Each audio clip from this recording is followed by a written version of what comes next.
আমি এমন সিনেমা করতে চাই যেটা অডিয়েন্স দেখবে এবং দেখে বলবে যে তারা আসলে নাটকে যে সাবিলাকে দেখেছে বা ওটিটিতে যে সাবিলাকে দেখেছে সেটা থেকে একদম ভিন্ন কিছু একটা দেখছে। কিছু বিষয় হয়তো মনোমালিন্য হয়েছে, বাট সেটা আমরা কথা বলে সলভ করে ফেলেছি এন্ড আমরা মানে ফ্রেন্ড ছিলাম এন্ড এখনো ফ্রেন্ড আছি। পুরো বাংলাদেশের মতো আমিও ওয়েট করছি বরবাদ দেখার জন্য, এবং সেই সাথে এটাও বলি বরবাদের যিনি ডিরেক্টর আছেন মেহেদী হাসান হৃদয়, তার সাথে আমার অনেকগুলো কাজ করা হয়েছে। সুপ্রিয় সুধী, সবাইকে স্বাগত জানাচ্ছি আজকের আড্ডায়। আজকে আমার পাশে যিনি আছেন নতুন করে বলবার কিছুই নাই, আসলে আমি ব্যক্তিগতভাবে বলতে চাই তিনি শোবিজের আমার খুবই পছন্দের একজন অভিনেত্রী।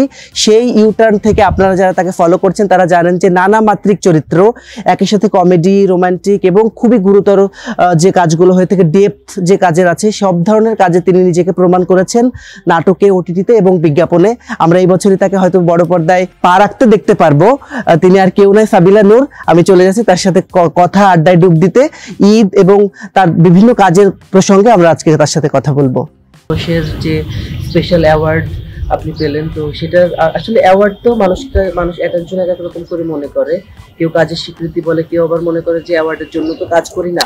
সাবিলা নূরের কাছে অ্যাওয়ার্ড শব্দটা আসলে বা পেলে কি অনুভূতি হয় বা কিভাবে মূল্যায়ন করে?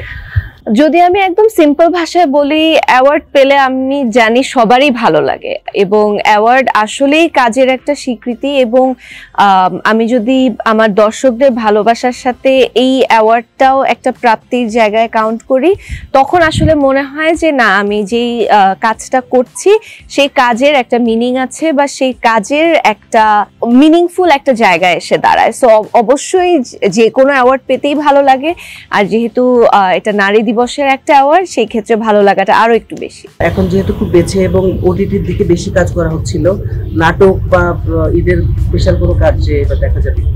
ঈদে আমার এবার টিভিতে 3টা নাটক প্রচার হবে এবং এই নাটকগুলোর কাজ বেশ কিছুদিন আগেই করা।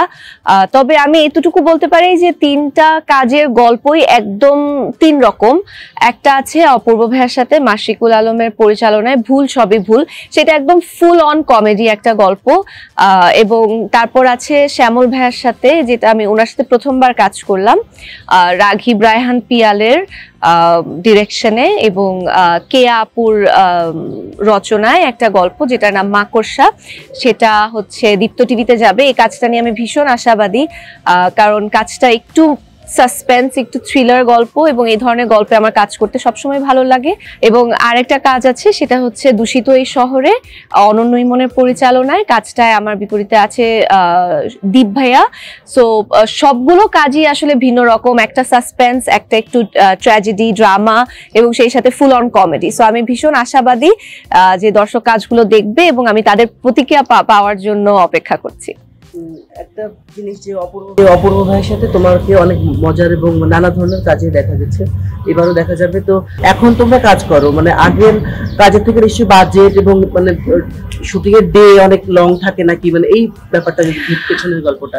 আসলে অপূর্ব ভাইয়ের সাথে কাজ করার এক্সপিরিয়েন্স সবসময় দারুণ হয়। আমি যদি সেটা একদিনের কোনো মানে একদিন বা 2 দিন বা 3 দিনের কোনো নাটকে কাজ করি, সেই ক্ষেত্রেও খুবই ওয়ান্ডারফুল এক্সপিরিয়েন্স হয়।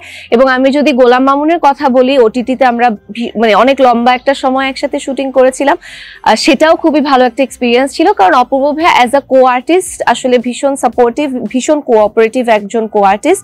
সো ভাইয়ার সাথে না আসলে অনেক লম্বা শুটিং এর দিনগুলো হোক কিংবা আমরা অনেক নাটকে তো আসলে অনেক ধরনের অনেক লিমিটেশন থাকে। সো ওই লিমিটেশনের মধ্যে কাজ করলেও আসলে আমার মনে হয় যে একটা ভালো কাজ দাঁড়িয়ে ওঠে। সো দিন শেষে অবশ্যই বাজেট আমাদের জন্য একটা বড় ফ্যাক্টর। বাজেট যত বড় হয়, ডিরেক্টর, রাইটার কিংবা প্রোডাকশন অনেক বড়ভাবে ভাবা যায় এবং অনেক ডিটেল ভাবে চিন্তা করা যায়।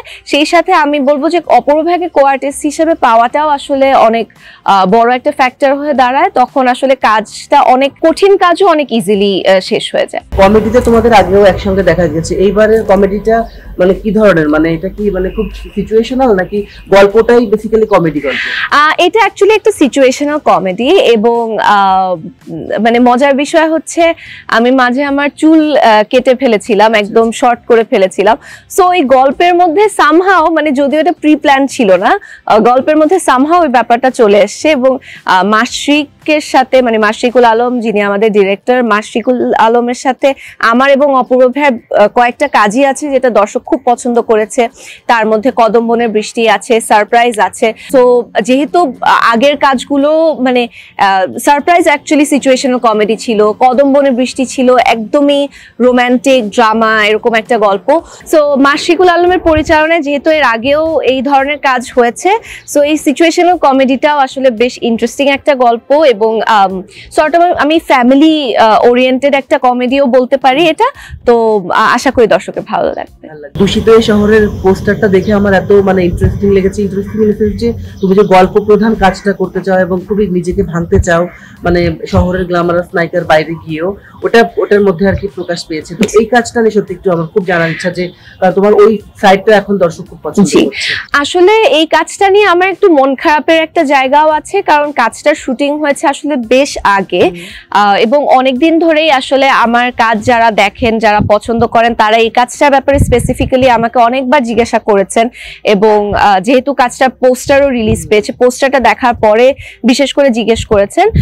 সো আমি ফাইনালি এখন মানে মন খারাপ থেকে কিছুটা এখন এক্সাইটেড যে ফাইনালি দর্শক কাজটা দেখবে এবং এই কাজটা আসলেই আমরা ভীষণ যত্ন নিয়ে করেছি এবং ডিরেক্টর যিনি আছেন অনন্য ইমন, এর সাথে আমার এর আগেও কাজ হয়েছে, আপসিনা একটা কাজ হয়েছে যেটা দর্শক খুব পছন্দ করেছিল এবং বেশ কিছু কাজ আছে যেটা দর্শক পছন্দ করেছে।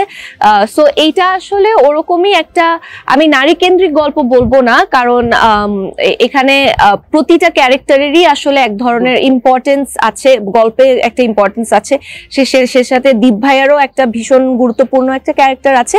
তবে গল্পটা আসলে আমার মনে হয় দর্শকের হৃদয়ে মানে দর্শক ফিল করতে পারবে। একজন পরিচ্ছন্নতা কর্মীর জীবনের গল্প, কিন্তু সেই সাথে ওই জীবনের সাথে আসলে বেশ কিছু মানুষ যুক্ত হয় কিংবা ঘটনাক্রমে অনেক কিছু ঘটে যে কারণে এই পরিচ্ছন্নতা কর্মীর জীবনটা আসলে পুরোপুরি বদলে যায়।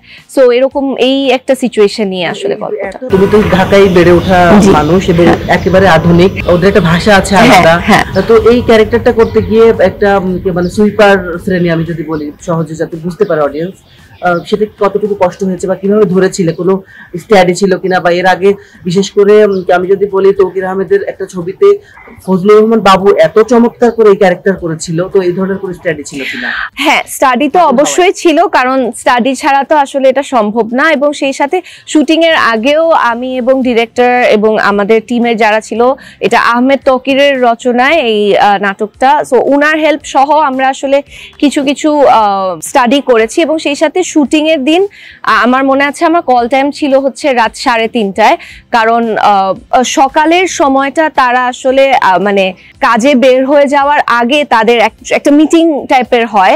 সো সেখানেও আমি উপস্থিত ছিলাম এবং আমরা আসলে যেই ওনাদের মানে পরিচ্ছন্নতা কর্মী এবং ওনাদের যে রিয়েল মিটিংটা ছিল সেখানেই শুট করেছিলাম। সো সেগুলো তো ডেফিনেটলি একটা জিনিস অ্যাড করেছে গল্পে। এবং সেই সাথে আমারও আসলে পার্সোনাল স্টাডি ছিল, চেষ্টা করেছি যে অবজার্ভ করার এবং মানে 100% দেওয়ার চেষ্টা করেছি, বাকিটা আসলে অডিয়েন্সের উপর। তোমার বন্ধু আমরা জানতাম, কিন্তু মাঝখানে অনেক লম্বা গ্যাপ ছিল তোমাদের কাজের। হঠাৎ করে দেখলাম যে একটা ফটোশুটে এইবার ঈদের পাওয়া যাচ্ছে, কাজ দেখতে পেলে নাটক বা কিছু দেখতে পেলে আরো ভালো লাগতো। তো এতদিন কাজ হয়নি কেন, আর হলো যেহেতু কেমন লাগলো শেষে এতদিন পর রিউনিয়ন? মানে তসিফ তো আমার আসলে অনেক বছরের বন্ধু, তো অবশ্যই ওর সাথে আমার অনেক কাজ আছে এবং অনেক কাজ আছে যেগুলো দর্শক পছন্দ করেছেন এবং তসিফ এখন খুব ভালো কাজ করছে। ফটোশুটটা ডেফিনেটলি ফটোশুটের মানে এতদিন পরে কাজের এক্সপিরিয়েন্স খুবই ভালো ছিল এবং আমাদের প্ল্যানও আছে সামনে হয়তো ইনশাল্লাহ আবার কাজ করা হবে।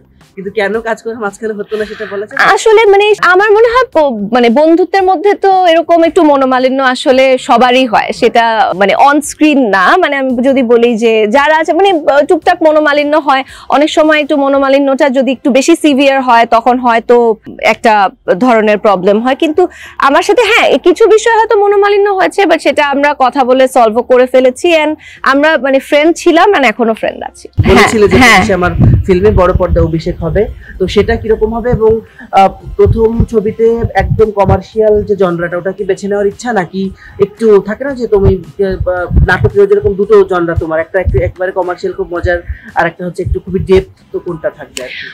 আমি এমন সিনেমা করতে চাই যেটা অডিয়েন্স দেখবে এবং দেখে বলবে যে তারা আসলে নাটকে যে সাবিলাকে দেখেছে বা ওটিটিতে যে সাবিলাকে দেখেছে সেটা থেকে একদম ভিন্ন কিছু একটা দেখছে। সো সেটা যেই ধারার সিনেমাই হোক, এটা আসলে আমি মানে গল্পটাকে বেশি প্রাধান্য দিব, যে কি ধরনের গল্প আছে এবং সেখানে আমার ক্যারেক্টারটা কেমন আছে। বাট অবশ্যই চেষ্টা করব এমন সিনেমা করতে যেটা ভালো একটা সিনেমা হবে এবং সেই সাথে ব্যবসা সফল একটা সিনেমা হবে। কো-আর্টিস্টের ক্ষেত্রে কোনো বাদ বিচার কখনো করেছো, মানে পুরো এন্টায়ার ক্যারিয়ারে যে আচ্ছা আমি নাম ধরে বলতে হবে না, কিন্তু তুমি কো-আর্টিস্টকে কতটা গুরুত্ব দাও?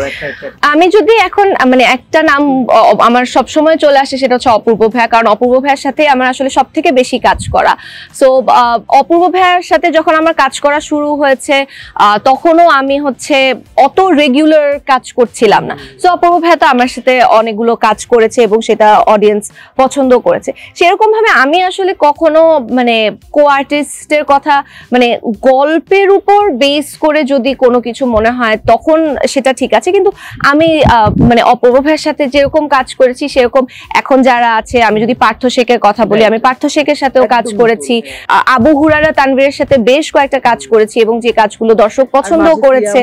হ্যাঁ, ওনার মানে আমার মনে হয় না এরকম কোনো আর্টিস্ট মানে আছে যার সাথে আমার কাজ করা হয়নি, মানে সেটা মোশাররফ করিম ভাইয়া হোক, অপূর্ব ভাইয়া হোক, তারপরে যদি আমি বলি সিয়াম, তসিফ, জোভান, এবং এর পরে ইয়াশ, খায়রুল বাশার, এখন পার্থ শেখ, তানভীর, সবার সাথেই আমার কাজ করা হয়েছে। আমার কাছে মনে হয় কো-আর্টিস্টটা বা কো-আর্টিস্ট কে হবে এটা কমপ্লিটলি ডিরেক্টরের উপর, যে গল্প ডিরেক্টর এবং স্ক্রিপ্ট রাইটার যারা গল্পটা ভেবেছেন, যাদের গল্পটার ব্যাপারে একটা ভিশন আছে, তারা কি মনে করছেন যে আমাকে নিলে আমার সাথে কো-আর্টিস্ট কে হবে, এটা তারা ভালো বুঝবে এবং এটা পুরোপুরি তাদের উপর। ঈদে তো অনেক কাজ আসছে, তোমার 3টা আসছে, তুমি যদি আর 3টা, তোমার 3টার বাইরে আর 3টা কাজের নাম বলো যেটা তোমার দেখার একদম টিক করে রেখেছো, সেটা ফিল্ম হোক, কারণ ফিল্মে আমি তোমাকে বলেছি আমি 3টা ফিল্মের কথা তো অবশ্যই বলবো, সেটা বরবাদ, মানে বরবাদের টিজার আমার কাছে অসম্ভব ভালো লেগেছে এবং বরবাদ দেখার জন্য পুরো দেশের মতো আমিও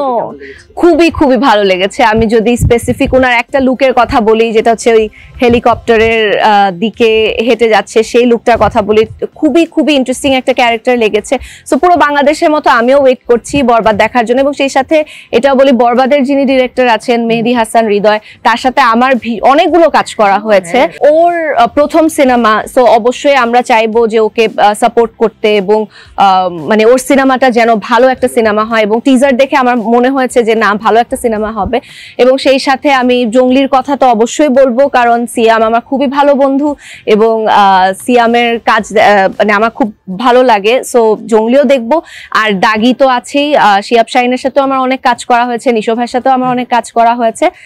সো এবং দাগির টিজারও খুবই ভালো লেগেছে। ওটিটিতেও খুব মারাত্মক, মানে জয়া আপার জিম্মি আছে, হ্যাঁ মানে ওটিটিতেও আছে, এবং তারপরে মোশাররফ ভাইয়ের একটা ছবিও, হ্যাঁ অনেক অনেক কন্টেন্ট আছে, এবার অনেক ভালো কন্টেন্ট আছে। এবং এবার আসলে আমার মনে হয় আমি মানে অডিয়েন্স হিসাবে ভীষণ এক্সাইটেড যে এত ভিন্ন রকম জনরা, ভিন্ন রকম সিনেমা হোক, ওটিটি হোক কিংবা নাটকেও আমি জানি যে অনেক ভালো ভালো কন্টেন্ট আসছে।